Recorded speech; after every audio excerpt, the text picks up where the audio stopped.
Hello नमस्कार साथियों, स्वागत है आपका आइडियल जीके के रिवीजन सेशन में। इस रिवीजन सेशन में जीएस के सभी विषय जैसे हिस्ट्री, ज्योग्राफी, संविधान, इकोनॉमिक्स, फिजिक्स, केमिस्ट्री, बायोलॉजी और करंट अफेयर का रिवीजन करने का प्रयास किया जाता है। रिवीजन जो है प्रतिदिन 3 से 4 सब्जेक्ट का चैप्टर वाइज करने का प्रयास किया जाता है। तो शुरू करते हैं बायोलॉजी के सेशन से। हम लोग बायोलॉजी में पिछले सेशन में प्लांट मॉर्फोलॉजी पढ़ने का प्रयास किए थे। अगर वो वीडियो आप नहीं देख पाए हैं तो चैनल में जाके प्लेलिस्ट में जाके देख लें। तो शुरू करते हैं आज का टॉपिक बायोलॉजी का, इवोल्यूशन ऑफ लाइफ, यानी जीवन की उत्पत्ति। जीवन की उत्पत्ति का नवीनतम सिद्धांत भौतिक रसायन सिद्धांत है, जिसे जो है ओपेरिन ने दिया था। याद रखिएगा, जीवन की उत्पत्ति का नवीनतम सिद्धांत भौतिक रासायनिक सिद्धांत है। नवीनतम सिद्धांत क्या है? भौतिक रासायनिक सिद्धांत है, जिसे किसने दिया था? ओपेरिन ने दिया था। किसने दिया था? ओपेरिन ने दिया था। आगे, पृथ्वी पर बनने वाला पहला यौगिक, याद रखिएगा, पृथ्वी पर बनने वाला पहला यौगिक अमोनियम और जल है। याद रखिएगा, पृथ्वी पर बनने वाला पहला यौगिक कौन है? अमोनियम और जल है। आगे, इस कड़ी में मेसोजोइक एरा में डायनासोर का उद्भव हुआ। याद रखिएगा, डायनासोर का उद्भव किस काल में हुआ? मेसोजोइक एरा में। याद रखिएगा। आगे, कालांतर में पृथ्वी पर जीवन के स्वरूप को बदलने में इवोल्यूशन का महत्वपूर्ण भूमिका रहा। याद रखिएगा, कालांतर में पृथ्वी पर जीवन के स्वरूप को बदलने में इवोल्यूशन की महत्वपूर्ण भूमिका रहा, जिसमें लामार्क का सिद्धांत, डार्विन का सिद्धांत और डिवेरिज का सिद्धांत महत्वपूर्ण है। याद रखिएगा। तो लामार्क का सिद्धांत पढ़ते हैं।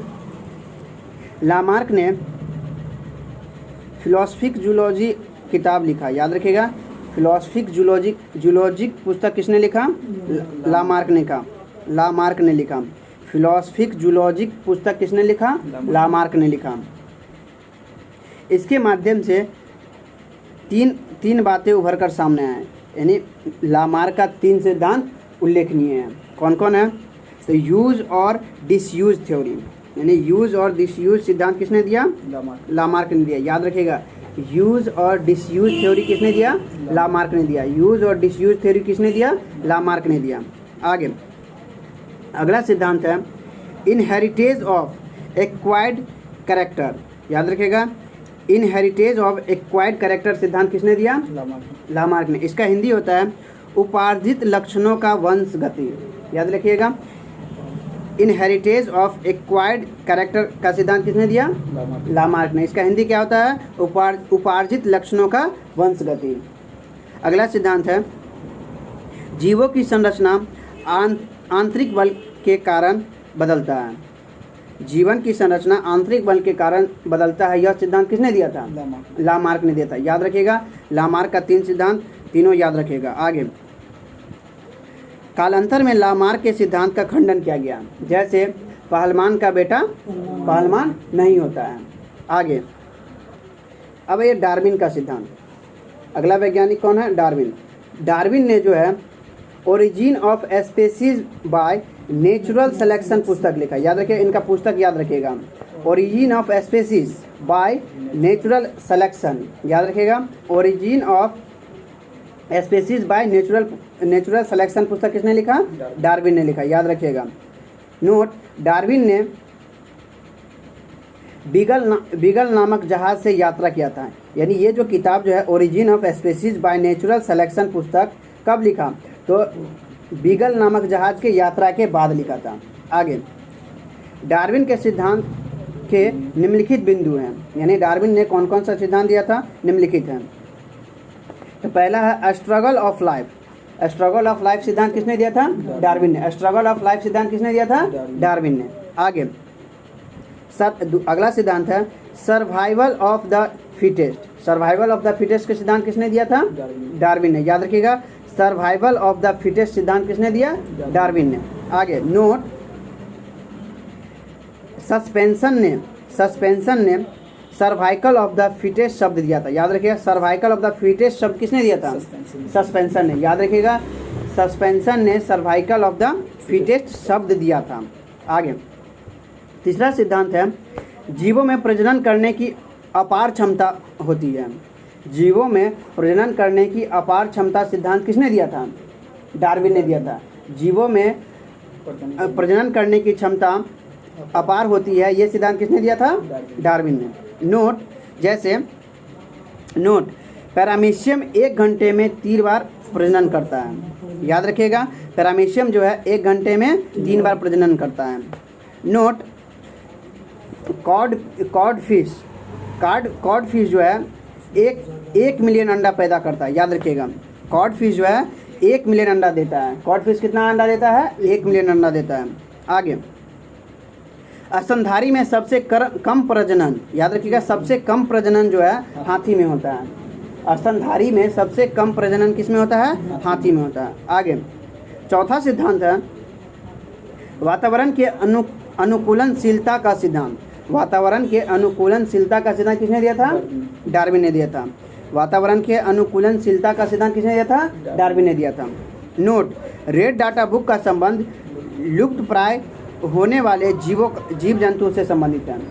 रेड डाटा बुक कौन जारी करता है? IUCN संस्था जारी करता है, याद रखिएगा।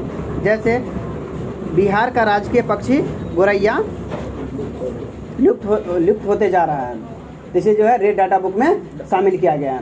गोरैया दिवस कब मनाया जाता है? 20 मार्च को मनाया जाता है। अगला वैज्ञानिक है डिवेरीज। डिवेरीज ने कौन सा सिद्धांत दिया? डिवेरीज ने जो है न्यूट्रिशन सिद्धांत दिया था, याद रखिएगा। डिवेरीज ने कौन सा सिद्धांत दिया था? न्यूट्रिशन सिद्धांत, यानी उत्परिवर्तन का सिद्धांत। उत्परिवर्तन का सिद्धांत किसने दिया था? डिवेरीज ने, याद रखिएगा। उत्परिवर्तन का सिद्धांत किसने दिया था? डिवेरीज ने, यानी अचानक परिवर्तन। अचानक परिवर्तन का सिद्धांत किसने दिया था? डिवेरीज ने। अगला टॉपिक है होमोलोगस ऑर्गन। होमोलोगस ऑर्गन यानी समजात अंग।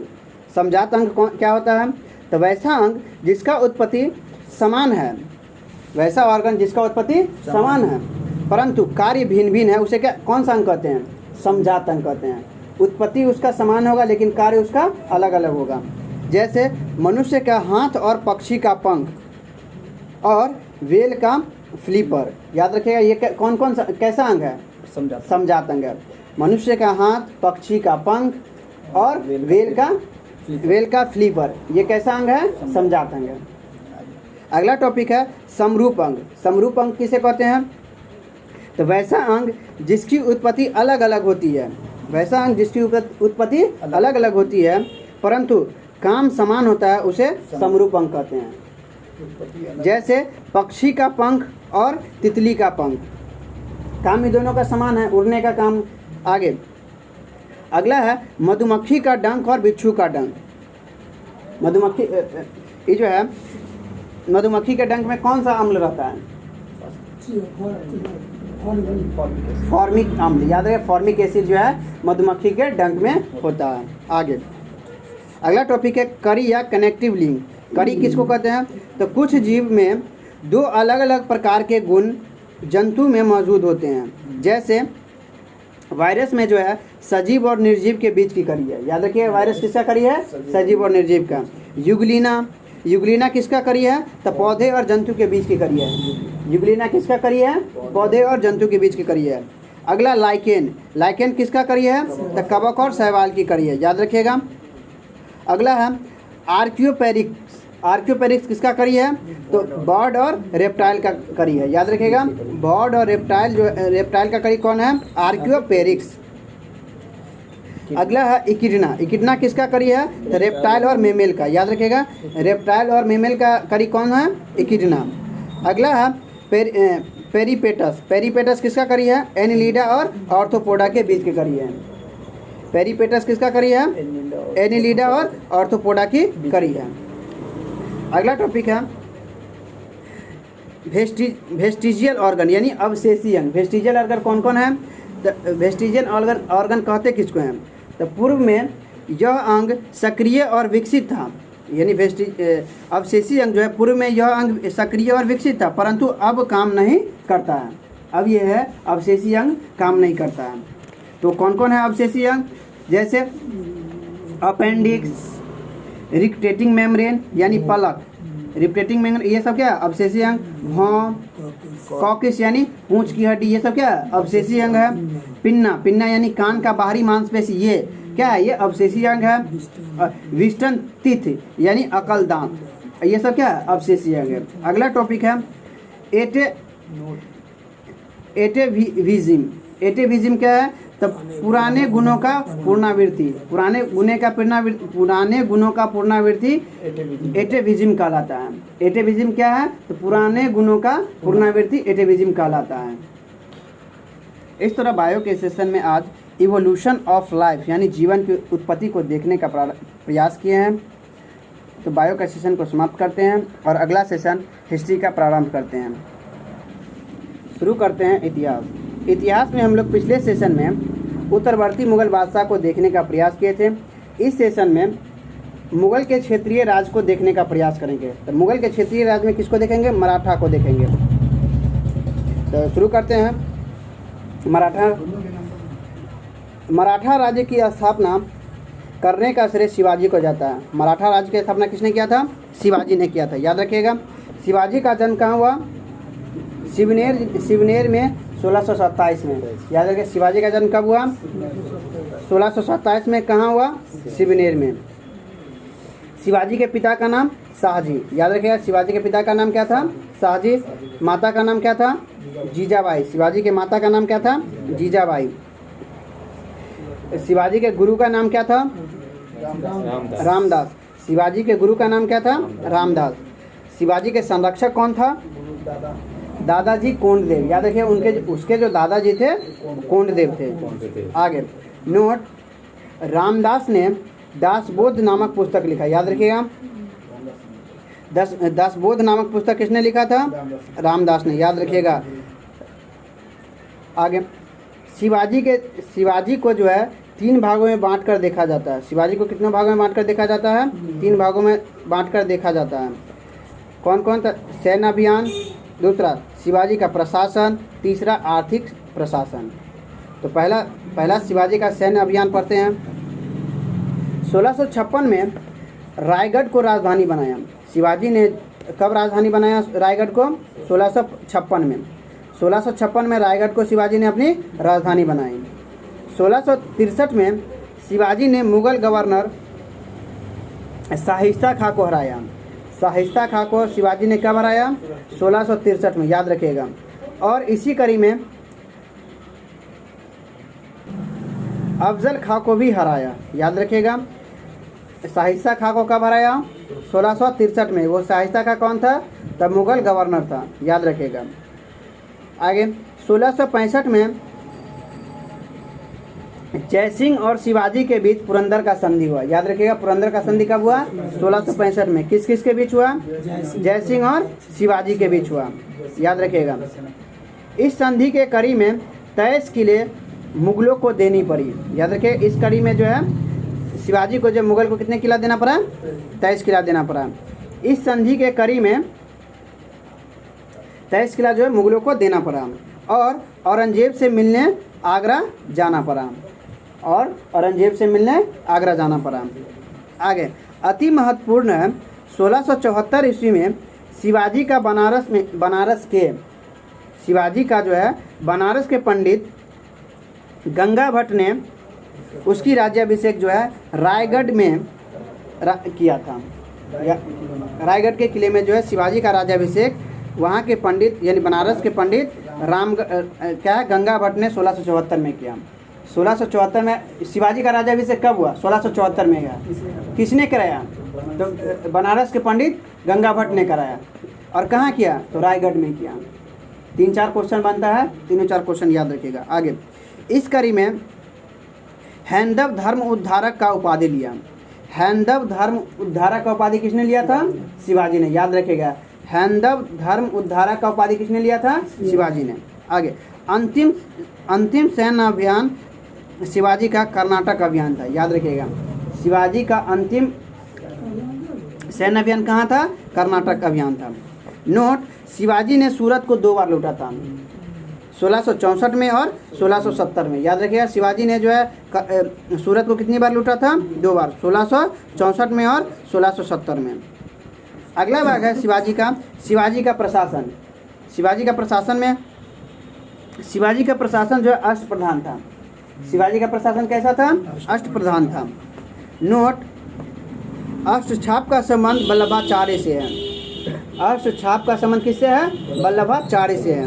नोट, अष्टदिग्गज का संबंध कृष्णदेव राय के 8 तेलुगु कवि के समूह से है। याद रखिएगा, अष्टदिग्गज का संबंध किससे है?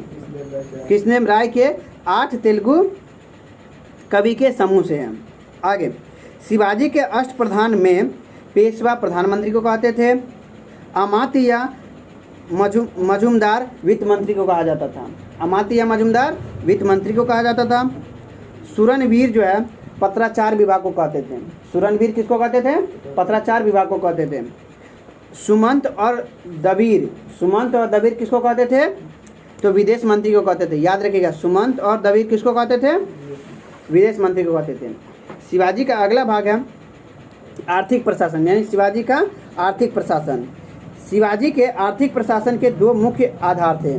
कौन कौन? तो चौथ और सरदेशमुखी। याद रखिएगा, शिवाजी के आर्थिक प्रशासन का 2 महत्वपूर्ण आधार कौन था? चौथ और सरदेशमुखी। चौथ क्या था?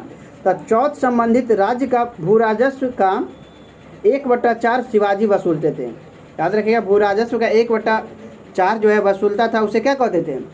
चौथ कहते थे।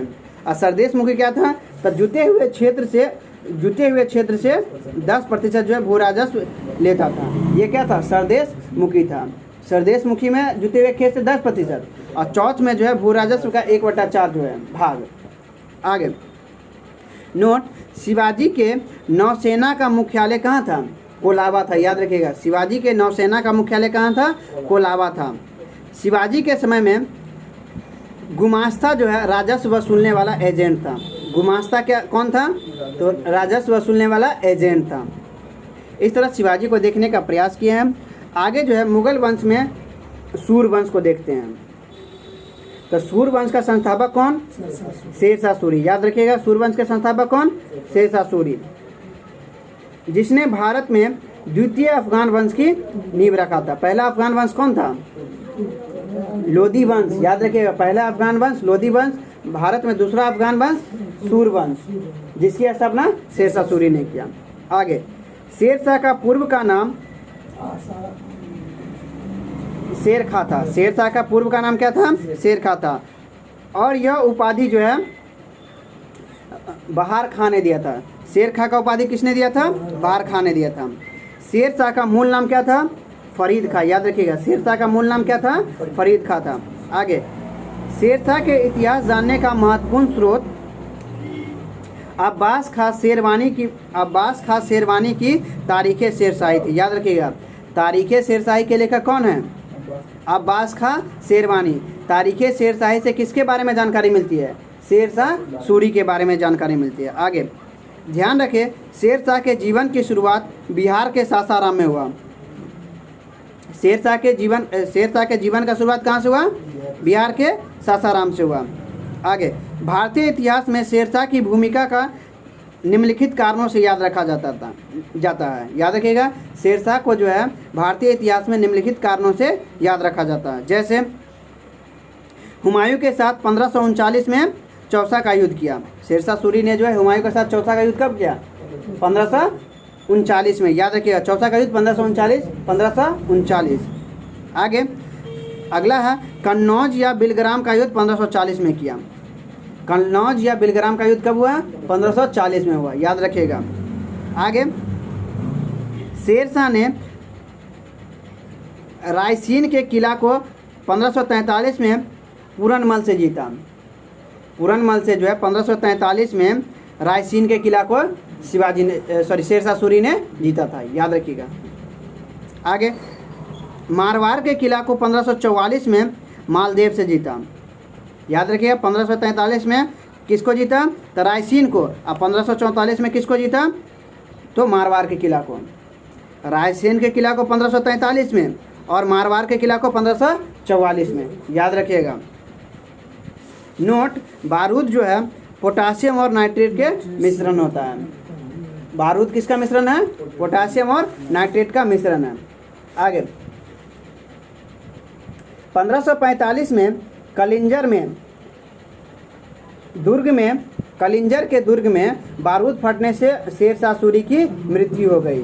वहाँ का शासक कौन था? कीरत सिंह था, याद रखिएगा। 1545 में कलिंजर के दुर्ग में बारूद फटने से शेरशाह सूरी की मृत्यु हो गई। वहाँ के शासक कौन था? कीरत सिंह था, याद रखिएगा।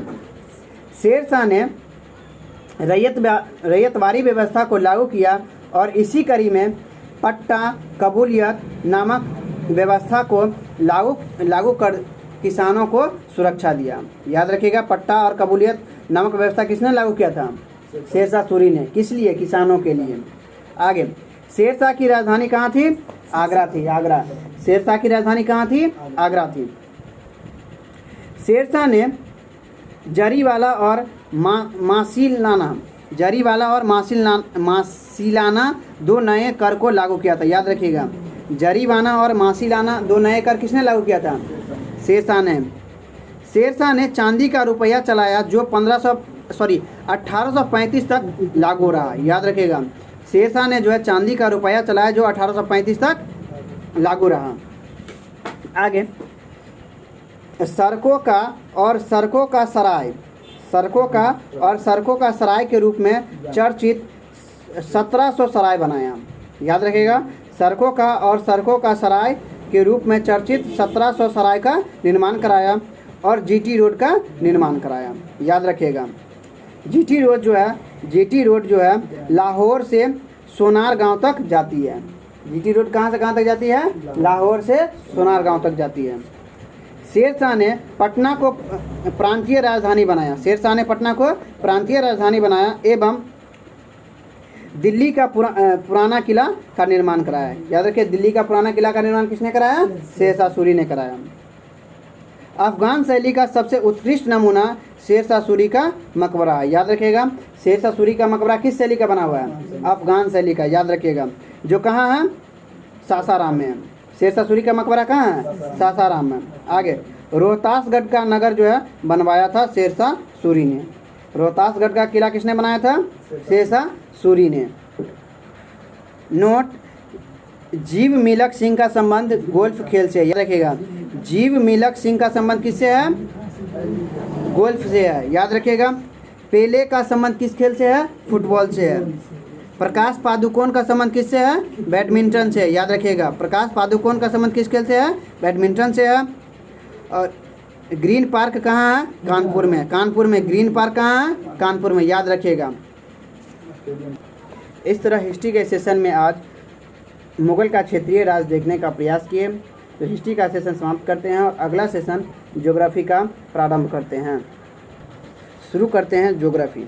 ज्योग्राफी में जो है पिछले सेशन में हम लोग जैव मंडल और हाथी परियोजना, रामसर साइट और टाइगर परियोजना देखने का प्रयास किए थे। इस सेशन में राष्ट्रीय अभयारण्य को देखने का प्रयास करेंगे, यानी नेशनल सेंचुरी। तो शुरू करते हैं राष्ट्रीय अभयारण्य। यह क्षेत्र संसद के अधिनियम से स्थापित किए जाते हैं, याद रखिएगा। जबकि वन्य जीव अभयारण्य जो है राज्य विधानमंडल के द्वारा स्थापित किया जाता है। वन्य जीव अभयारण्य किसके माध्यम से? तो राज्य विधानमंडल के माध्यम से। और जो नेशनल पार्क किसके माध्यम से? तो संसद के अधिनियम के माध्यम से, याद रखिएगा। भारत में वर्तमान में 106 राष्ट्रीय अभयारण्य हैं। भारत में कितने वर्तमान में नेशनल पार्क है? 106 नेशनल पार्क हैं। आगे, पहला राष्ट्रीय अभयारण्य जिम कॉर्बेट नेशनल पार्क है, या इसका दूसरा नाम हैली नेशनल पार्क है, जो उत्तराखंड नैनीताल में स्थित है। यहाँ प्रोजेक्ट यानी जिम कॉर्बेट नेशनल पार्क से ही 1973 में प्रोजेक्ट टाइगर प्रारंभ किया गया था, याद रखिएगा। आगे, नोट, चिपको आंदोलन एक वन आंदोलन था। चिपको आंदोलन क्या था? एक वन आंदोलन था, जिसकी शुरुआत 1972 में गौरा देवी ने किया था, याद रखिएगा। चिपको आंदोलन की शुरुआत किसने किया था? गौरा देवी ने 1972 में। लेकिन इसका नेतृत्व जो है सुंदर लाल बहुगुणा ने किया था, याद रखिएगा। नोट, चिपको का दक्षिण संस्करण अपिक्को कहलाता है, याद रखिएगा। चिपको आंदोलन का दक्षिण संस्करण क्या कहलाता है? अपिक्को आंदोलन कहलाता है। आगे, सबसे अधिक राष्ट्रीय अभयारण्य जो है मध्य प्रदेश में है। वर्तमान में कितना है? 11 अभयारण्य, याद रखिएगा। सबसे अधिक राष्ट्रीय अभयारण्य कहाँ है वर्तमान में? मध्य प्रदेश में। कितना है? 11 है। सबसे बड़ा राष्ट्रीय अभयारण्य हेमिस राष्ट्रीय अभयारण्य कहाँ है? जो लेह लद्दाख में, याद रखिएगा। सबसे बड़ा राष्ट्रीय अभयारण्य हेमिस राष्ट्रीय उद्यान है, जो कहाँ है? लेह लद्दाख में है। आगे, सबसे अधिक वन्य जीव अभयारण्य अंडमान निकोबार में, याद रखिएगा। सबसे अधिक वन्य जीव अभयारण्य कहाँ है? अंडमान निकोबार में। नोट, बिहार में एक राष्ट्रीय अभयारण्य वाल्मीकि है, जो कहाँ है? पश्चिम चंपारण बेतिया में, याद रखिएगा। बिहार में एकमात्र राष्ट्रीय अभयारण्य कौन सा है? वाल्मीकि, जो कहाँ है? पश्चिम चंपारण बेतिया में। आगे, बिहार में 12 वन्यजीव अभयारण्य है, याद रखिए। वन्यजीव कितने हैं? 12, लेकिन नेशनल पार्क कितना है? 1, वाल्मीकि। नोट, बिहार में एक रामसर साइट है, याद रखिए। बिहार में एक रामसर साइट है, कौन सा? कांवर झील, जो कहाँ है? बेगूसराय में।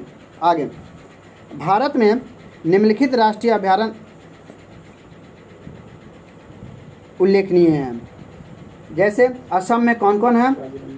जो महत्वपूर्ण है वही उसी को याद करना है। असम में काजीरंगा और मानस है। असम में कौन है? काजीरंगा, मानस। तो काजीरंगा किस लिए प्रसिद्ध है? एक सींग वाले गेंडे के लिए। और मानस किस लिए प्रसिद्ध है? हाथी के लिए प्रसिद्ध है। अगला राज्य आइए, अरुणाचल प्रदेश। अरुणाचल प्रदेश में कौन है? नामदफा, याद रखिएगा। अरुणाचल प्रदेश में कौन सा है? नामदफा। अब आइए उत्तर प्रदेश। उत्तर प्रदेश में कौन कौन है? दुधवा और चंद्रप्रभा, वेरी गुड, एकदम। उत्तर प्रदेश में कौन है? दुधवा और चंद्रप्रभा, याद रखिएगा। अब उत्तराखंड। उत्तराखंड में कौन है? Jim Corbett. उत्तराखंड में कौन सा है? Jim Corbett national park. अब ये उड़ीसा। उड़ीसा में कौन है? सिपलीपाल। सिपलीपाल कहाँ है? उड़ीसा में। आंध्र प्रदेश में कौन है? नल्लापट्टी। आंध्र प्रदेश में कौन सा है? नल्लापट्टी। जो कठिन है उसी को याद रखिए। नल्लापट्टी कहाँ है? आंध्र प्रदेश में। नल्लापट्टी कहाँ है? आंध्र प्रदेश में। आगे, अब ये तमिलनाडु में कौन सा है? वेदांथंगल, याद रखिए। वेदांथंगल कहाँ है? वेदांथंगल कहाँ है? तमिलनाडु में। वेदांथंगल कहाँ है? तमिलनाडु में। वेदांथंगल कहाँ है? तमिलनाडु में। और नल्लापट्टी कहाँ है? आंध्र प्रदेश में। नल्लापट्टी आंध्र प्रदेश में, वेदांथंगल तमिलनाडु में। वेदांथंगल तमिलनाडु में। अब एक कर्नाटक। कर्नाटक में कौन कौन है? बांदीपुर और रंगाथिट्टू। रंगाथिट्टू, बांदीपुर। बांदीपुर तो याद रहता है, रंगाथिट्टू याद रखिए। रंगाथिट्टू कहाँ है? कर्नाटक में। कर्नाटक में। रंगाथिट्टू कहाँ है? कर्नाटक में। अगला आइए महाराष्ट्र। महाराष्ट्र में कौन है? पेंच नेशनल पार्क। महाराष्ट्र में कौन सा है? पेंच नेशनल पार्क, याद रखिएगा। महाराष्ट्र में कौन सा है? पेंच नेशनल पार्क। आगे आइए हिमाचल प्रदेश। हिमाचल प्रदेश में कौन है? Rohilla national park. Rohilla national park कहाँ है? हिमाचल प्रदेश में। रोहिल्ला नेशनल पार्क कहाँ है? हिमाचल प्रदेश में। रोहिल्ला नेशनल पार्क कहाँ है? हिमाचल प्रदेश में। रोहिल्ला नेशनल पार्क कहाँ है? हिमाचल प्रदेश में। आगे, अब आइए गुजरात। गुजरात में कौन सा है? गिर। गिर किस लिए प्रसिद्ध है? सफ़ेद शेर के लिए प्रसिद्ध है, याद रखिएगा। सफ़ेद शेर के लिए कौन सा प्रसिद्ध है? गिर। गिर कहाँ है? गुजरात में। अगला राज्य है पश्चिम बंगाल। पश्चिम बंगाल में कौन कौन है? जल्दापारा और सुंदरबन, याद रखिएगा। जल्दापारा कहाँ है? पश्चिम बंगाल में। सुंदरबन कहाँ है? पश्चिम बंगाल में। सुंदरबन किस लिए प्रसिद्ध है? रॉयल बंगाल टाइगर के लिए प्रसिद्ध है। अगला राज्य है मध्य प्रदेश। मध्य प्रदेश में कौन कौन है? पंचमढ़ी, याद रखिएगा। पंचमढ़ी जो एकमात्र हिल स्टेशन है। अगला ये माधव। माधव नेशनल पार्क कहाँ है? मध्य प्रदेश में। कन्हा किसला कहाँ है? कंघा किसले कहाँ है? मध्य प्रदेश में। कंघा किसले कहाँ है? मध्य प्रदेश में। पन्ना कहाँ है? मध्य प्रदेश में। पन्ना कहाँ है? मध्य प्रदेश में। बांधवगढ़ कहाँ है? मध्य प्रदेश में। फॉसिल कहाँ है? मध्य प्रदेश में। फॉसिल नेशनल पार्क कहाँ है? मध्य प्रदेश में, याद रखिएगा। अगला है छत्तीसगढ़। छत्तीसगढ़ में कौन सा है? इंद्रावती। छत्तीसगढ़ में कौन सा है? इंद्रावती। अगला राज्य है राजस्थान। राजस्थान में कौन कौन है? रणथंभौर, सरिस्का और केवलादेव, याद रखिएगा। रणथंभौर, सरिस्का और केवलादेव। रणथंभौर किस लिए प्रसिद्ध है? तो लकड़बग्घा के लिए प्रसिद्ध है, याद रखिएगा। रणथंभौर जो राजस्थान में किस लिए प्रसिद्ध है? लकड़बग्घा के लिए प्रसिद्ध है। आगे नोट, भारत का सबसे बड़ा पक्षी अभ्यारण्य कहाँ है? केवलादेव, भरतपुर में, याद रखिएगा। केवलादेव भरतपुर राजस्थान में है, याद रखिएगा।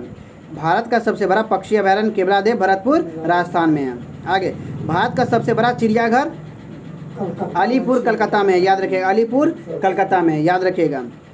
काला हिरन विश्नोई संप्रदाय राजस्थान से संबंधित है। काला हिरन बिश्नोई संप्रदाय राजस्थान से संबंधित है, याद रखिएगा। धामिन मृग जो है मणिपुर में पाया जाता है। धामिन मृग कहाँ पाया जाता है? मणिपुर में पाया जाता है। सलीम अली पक्षी विज्ञान केंद्र कहाँ है? तमिलनाडु में, याद रखिएगा। कोयम्बटूर तमिलनाडु में। सलीम अली पक्षी विज्ञान केंद्र कहाँ है? कोयम्बटूर तमिलनाडु में है। लेकिन सुल्तानपुर पक्षी विहार कहाँ है? हरियाणा गुरुग्राम में है। दोनों में कन्फ्यूजन होता है। देखिए सलीम अली कहाँ है? तो कोयम्बटूर तमिलनाडु में। सलीम अली कोयम्बटूर तमिलनाडु में। और सुल्तानपुर पक्षी विहार कहाँ है? तो हरियाणा गुरुग्राम में। आगे, केंद्रीय पक्षी अनुसंधान संस्था इज्जतनगर उत्तर प्रदेश में, याद रखिएगा।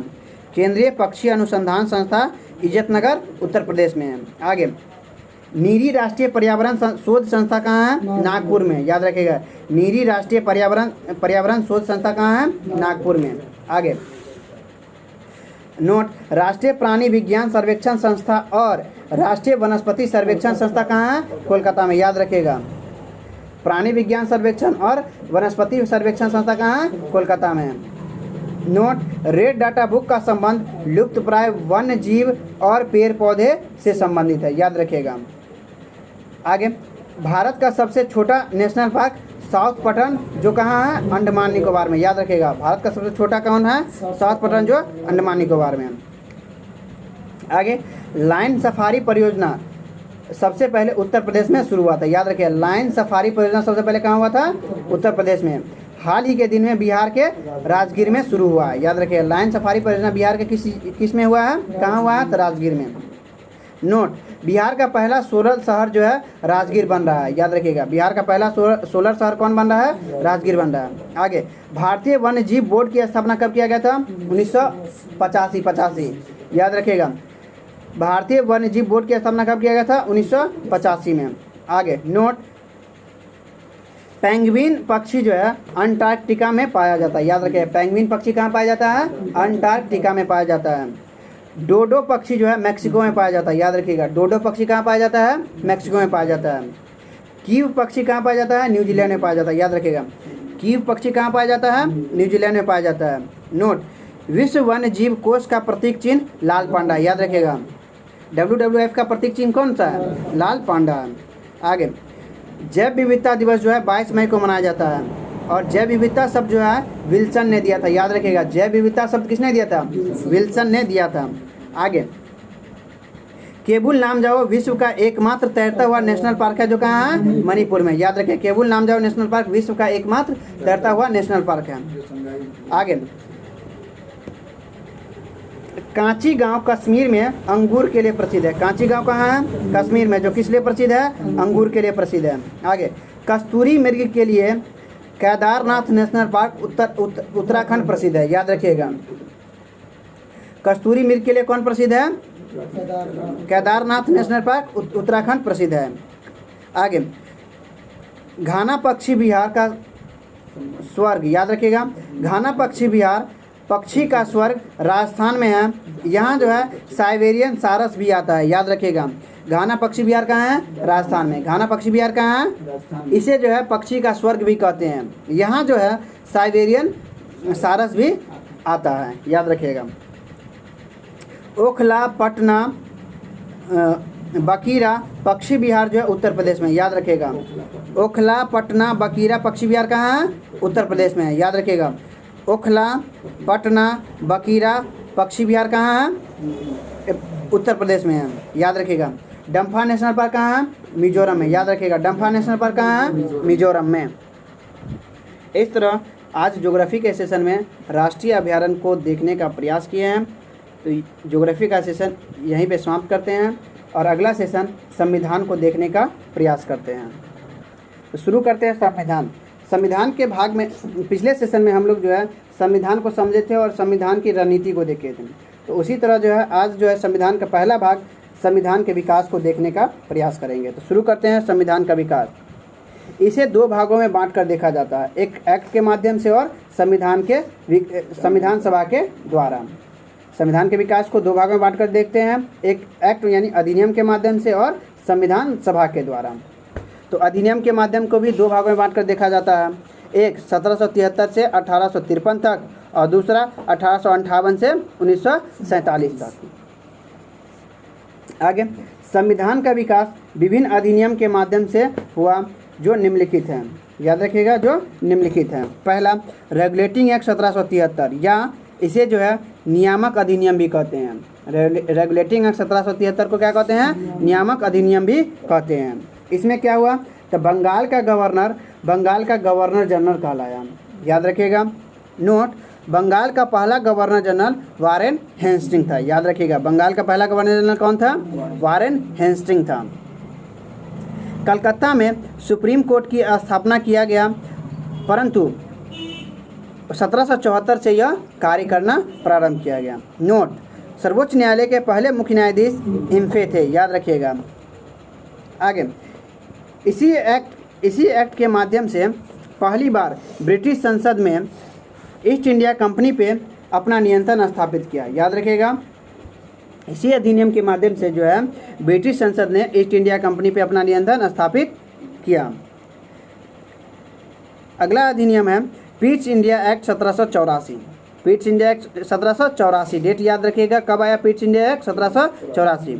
इसमें एक ही तथ्य महत्वपूर्ण है, इस एक्ट में जो है बोर्ड ऑफ कंट्रोल की स्थापना किया गया। इस अधिनियम में जो है बोर्ड ऑफ कंट्रोल की स्थापना किया गया। अगला अधिनियम है चार्टर एक्ट 1793। याद रखिएगा, चार्टर एक्ट 1793। चार्टर एक्ट कब आया था? 1793 में। डेट इसका भी याद रखिएगा, चार्टर एक्ट कब आया? 1793 में। इस अधिनियम के तहत कंपनी के व्यापारिक एकाधिकार को 20 वर्षों के लिए बढ़ा दिया गया। चार्टर एक्ट 1793 में भी एक ही तथ्य है, याद रखिएगा। इस अधिनियम के माध्यम से जो है कंपनी के एकाधिकार को 20 वर्ष के लिए बढ़ा दिया गया। अगला चार्टर एक्ट 1813। 1813 में क्या हुआ? कंपनी के व्यापारिक एकाधिकार को समाप्त कर दिया गया, अपवाद चाय और चीन के साथ छोड़ के। आगे, चार्टर एक्ट 1813 में ही शिक्षा पर 1 लाख रुपया खर्च किया गया था। याद रखिएगा, शिक्षा पे 1 लाख रुपया खर्च किया गया था। आगे, इसी अधिनियम में जो है ईसाई धर्म प्रचारकों को धर्म प्रचार के लिए छूट दिया गया। याद रखिएगा। आगे, अगला अधिनियम है चार्टर एक्ट 1833। कंपनी के व्यापार एकाधिकार पर पूर्ण प्रतिबंध लगा दिया गया। याद रखिएगा, कंपनी के एकाधिकार पर पूर्ण प्रतिबंध लगा दिया गया। बंगाल का गवर्नर जनरल भारत का अब गवर्नर जनरल कहलाएगा। याद रखिएगा। नोट, भारत का पहला गवर्नर जनरल विलियम बेंटिक था। याद रखिएगा। आगे, योग्यता के आधार पर सरकारी सेवा दी जाएगी। योग्यता के आधार पर सरकारी सेवा दी जाएगी। अतः मूल अधिकार का प्रारंभिक लक्षण इसी अधिनियम में दिखाई देता है। याद रखिएगा। आगे, इस अधिनियम में गवर्नर जनरल के काउंसिल में चौथे विधि सदस्य जोड़ा गया। याद रखिएगा, जिसके पहले अध्यक्ष कौन थे? मैकाले थे। याद रखिएगा। इन्हीं के अध्यक्षता में, यानी मैकाले के अध्यक्षता में ही 1860 में आईपीसी बनाया गया। याद रखिएगा, जिसे जो है 1862 में लागू किया गया। आईपीसी किसके अध्यक्षता में बनाया गया? तो मैकाले के अध्यक्षता में। कब बनाया गया? 1861 में। 1860 में बनाया गया, लेकिन लागू कब हुआ? तो 1862 में। आईपीसी क्या है? तो यह कानून को परिभाषित करता है। आईपीसी क्या है? तो यह जो है कानून को परिभाषित करता है। आगे, इस आईपीसी में जो है 511 धारा और 23 अध्याय है। याद रखिएगा, इस आईपीसी में कितने धारा? 511 और 23 धारा हैं, 23 अध्याय हैं। याद रखिएगा। आगे, नोट, आईपीसी 377 का संबंध समलैंगिकता से है। याद रखिएगा, आईपीसी 377 का संबंध किससे है? समलैंगिकता से है। नोट, सीआरपीसी का निर्माण भी मैकाले की अध्यक्षता में 1861 में किया गया। यह एक प्रक्रियात्मक कानून है। सीआरपीसी क्या है? एक प्रक्रियात्मक कानून है। यह सज़ा को परिभाषित करता है। याद रखिएगा, यह जो है सज़ा को परिभाषित करता है। आगे, इसी अधिनियम में दास प्रथा को कानून के खिलाफ घोषित किया और 1843 में कानून बनाकर इसे समाप्त किया गया। सती प्रथा को कब समाप्त किया गया? 1843 में। उस समय भारत का गवर्नर जनरल कौन था? एलन बरो था। जब सती प्रथा 1843 में समाप्त किया गया, उसमें भारत का गवर्नर जनरल कौन था? एलन बरो था, याद रखिएगा। अगला अधिनियम है चार्टर एक्ट 1853। चार्टर एक्ट 1853 में क्या हुआ? तो खुली प्रतियोगिता जांच परीक्षा की शुरुआत हुआ, याद रखिएगा। 1853 के चार्टर एक्ट में क्या हुआ? तो खुली प्रतियोगिता परीक्षा की शुरुआत हुई। नोट, प्रतियोगिता परीक्षा की शुरुआत जो है चीन में प्रारंभ हुई। प्रतियोगिता परीक्षा की प्रारंभ किस में हुआ? सबसे पहले चीन में हुआ। अगला अधिनियम आइए, अब 1858 से 1847 तक के अधिनियम के माध्यम से संविधान का विकास। तो भारत सरकार अधिनियम 1858। भारत सरकार अधिनियम 1858 में क्या हुआ? कंपनी के शासन का अंत कर ब्रिटिश क्राउन जो है शासन आरंभ किया, याद रखिएगा। जो कंपनी शासन कर रहा था उसके शासन को समाप्त कर दिया गया और ब्रिटिश क्राउन शासन आरंभ किया।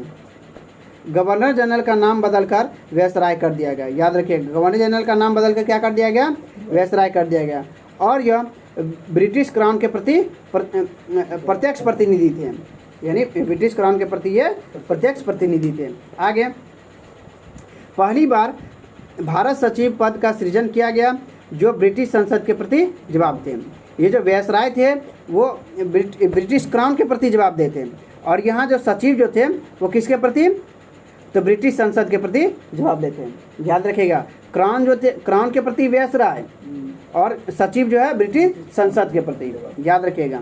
नोट, भारत के पहले भारत सचिव कौन थे? चार्ल्स वुड थे, याद रखिएगा। भारत के पहले भारत सचिव कौन थे? चार्ल्स वुड थे, चार्ल्स वुड थे। अब आइए आगे बढ़िए। अगला है भारत परिषद अधिनियम 1861।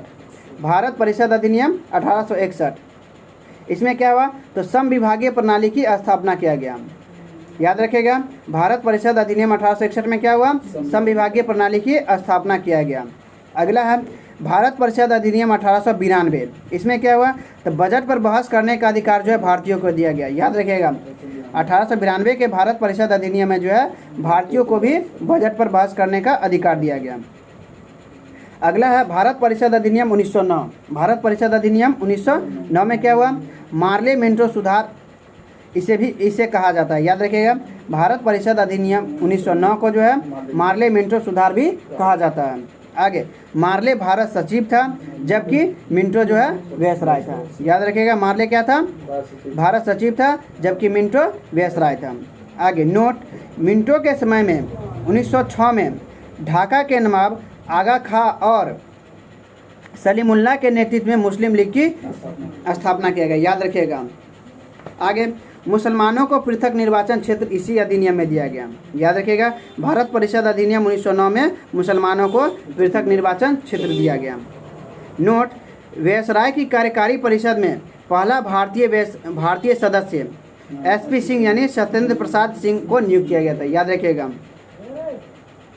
वायसराय के कार्यकारी परिषद में पहला भारतीय सदस्य SP सिंह को जो है नियुक्त किया गया था, याद रखिएगा। आगे, अब ये भारत परिषद अधिनियम 1919, इसे जो है मॉन्टेग्यू चेम्सफोर्ड सुधार अधिनियम भी कहते हैं। मॉन्टेग्यू कौन थे? तो भारत सचिव थे, और चेम्सफोर्ड कौन थे? तो वायसराय थे, याद रखिएगा। मॉन्टेग्यू कौन थे? तो भारत सचिव थे, और चेम्सफोर्ड कौन थे? वायसराय थे। आगे, देश में पहली बार उत्तरदायी शासन की नींव डाली गई। इसी अधिनियम में जो है देश में पहली बार जो है उत्तरदायी शासन की नींव डाली गई। प्रांत में दोहरी शासन की शुरुआत हुई, याद रखिएगा। प्रांत में जो है दोहरी शासन की नींव पड़ी। CAG पद का सृजन भी इसी परिषद अधिनियम में किया गया, याद रखिएगा। CAG पद का सृजन कब किया गया? भारत परिषद अधिनियम 1919 के माध्यम से, याद रखिएगा। आगे, पृथक निर्वाचन क्षेत्र का विकास किया। सिख, यूरोपियन और एंग्लो इंडियन को भी दिया गया, याद रखिएगा। पृथक निर्वाचन क्षेत्र जो सिर्फ मुसलमानों को दिया गया था 1909 के भारत परिषद अधिनियम में, अब जो है 1919 के भारत परिषद अधिनियम में जो है सिख, यूरोपियन और एंग्लो इंडियन को भी दिया गया। आगे, नोट, मुडीमीन समिति का संबंध 1919 के अधिनियम से है, याद रखो। मुडीमीन समिति का संबंध किससे है? 1919 के अधिनियम से है। आगे, 1919 के अधिनियम के समीक्षा करने के लिए, याद रखिएगा, 1919 की अधिनियम के समीक्षा करने के लिए 1927 में साइमन कमीशन की घोषणा की गई, जो 1928 में भारत आया, याद रखिएगा। इसी कड़ी में मोतीलाल नेहरू ने जो नेहरू रिपोर्ट पेश किया, याद रखिएगा। इसी कड़ी में मोतीलाल नेहरू ने जो है नेहरू रिपोर्ट पेश किया। आगे नोट, साइमन कमीशन की रिपोर्ट 1930 में आई। साइमन कमीशन की रिपोर्ट कब आई? 1930 में आई। इसी रिपोर्ट पर जो है 3 गोलमेज सम्मेलन लंदन में किया गया, याद रखिएगा। इसी रिपोर्ट के माध्यम से जो है गोलमेज सम्मेलन 3 गोलमेज सम्मेलन लंदन में हुआ। लंदन किस नदी के किनारे है? टेम्स। लंदन किस नदी के किनारे है? टेम्स नदी के किनारे। आगे, और इसी पृष्ठभूमि में 1935 का भारत सरकार अधिनियम आया, जो सबसे महत्वपूर्ण है भारतीय संविधान के दृष्टि से, क्योंकि वर्तमान भारतीय संविधान में जो है 2/3 हिस्सा भारत परिषद अधिनियम 1935 से ही लिया गया है, याद रखिएगा। आगे अगला है भारत शासन अधिनियम 1935। भारत शासन अधिनियम 1935 में क्या हुआ? तब प्रांत को जो है स्वायत्ता दे दी गई। प्रांत को जो है स्वायत्ता दे दी गई और केंद्र में दोहरी शासन की नींव पड़ी। आगे अखिल भारतीय संघ की स्थापना की जाएगी, जिसमें जो है देशी रियासत को भी शामिल किया जाएगा ब्रिटिश प्रांत के साथ, याद रखिएगा। भारत परिषद अधिनियम 1935 के तहत ही जो है एक संघीय बैंक की स्थापना यानी RBI का किया जाएगा, याद रखिएगा। भारत परिषद को समाप्त कर दिया गया। अब जो भारत परिषद को समाप्त कर दिया गया, आगे संघीय न्यायालय की नींव पड़ी। संघीय न्यायालय की नींव पड़ी इसी अधिनियम में। आगे बर्मा को भारत से अलग कर दिया गया 1937 में, इसी अधिनियम के माध्यम से। आगे सिंध और उड़ीसा 2 नए प्रांत बनाए गए इसी अधिनियम में, याद रखिएगा। अवशिष्ट शक्ति जो है गवर्नर जनरल के पास चला गया, याद रखिएगा। संविधान के विकास में अगस्त प्रस्ताव 1940, क्रिप्स मिशन 1942 और कैबिनेट मिशन योजना 1946 की महत्वपूर्ण भूमिका है, याद रखिएगा। अति महत्वपूर्ण है कैबिनेट मिशन योजना 1946 के आलोक में 2 महत्वपूर्ण बिंदु महत्वपूर्ण हैं। कौन कौन है? तो पहला, संविधान सभा की स्थापना संविधान बनाने के लिए। दूसरा, पाकिस्तान की मांग को अस्वीकार कर दिया गया और इसी कड़ी में मुस्लिम लीग ने नारा दिया, लड़के लेंगे पाकिस्तान। इसी कड़ी में 16 अगस्त 1946 को प्रत्यक्ष कार्यवाही दिवस मनाया, याद रखिएगा। अगला और अंतिम है भारत स्वतंत्रता अधिनियम 1947। इसे जो है जून योजना या माउंटबेटन योजना के नाम से भी जाना जाता है, याद रखिएगा। 4 जुलाई को ब्रिटिश संसद में इसे प्रस्तुत किया गया था। भारत स्वतंत्रता अधिनियम को कब पेश किया गया था? 4 जुलाई को, याद रखिएगा। उसे जो है 18 जुलाई 1947 को ब्रिटिश संसद ने इसे पारित कर दिया गया, यानी पेश किया गया 4 जुलाई को, लेकिन उसे पारित कब किया गया? 18 जुलाई 1947 को। आगे अन्य बातें, 1 जुलाई को GST और डॉक्टर दिवस मनाया जाता है, याद रखिएगा। 11 जुलाई को जो है विश्व जनसंख्या दिवस मनाया जाता है। 14 अगस्त को पाकिस्तान और 15 अगस्त को जो है भारत को स्वतंत्रता दिवस मनाता है, याद रखिएगा। 14 अगस्त को जो है मखाना दिवस मनाया जाता है, जो बिहार में है, बिहार को GI टैग दिया गया, याद रखिएगा। आगे लॉर्ड कैनिंग भारत के पहले वायसराय थे। लॉर्ड कैनिंग कौन थे? भारत के पहले वायसराय थे और अंतिम गवर्नर जनरल भी थे, याद रखिएगा। स्वतंत्र भारत के पहले गवर्नर जनरल लॉर्ड माउंटबेटन थे, याद रखिए। स्वतंत्र भारत के पहले गवर्नर जनरल कौन थे? लॉर्ड माउंटबेटन थे। C राजगोपालाचारी स्वतंत्र भारत के पहले भारतीय और अंतिम गवर्नर जनरल थे, याद रखिएगा। C राजगोपालाचारी स्वतंत्र भारत के पहले और अंतिम भारतीय गवर्नर जनरल थे। इस तरह संविधान के सेशन में आज संविधान के विकास को देखने का प्रयास किए हैं। अगर सेशन अच्छी लगी हो तो सेशन को लाइक, और चैनल पर नए होंगे तो चैनल को सब्सक्राइब जरूर कर ले। मिलते हैं अगले वीडियो में, धन्यवाद।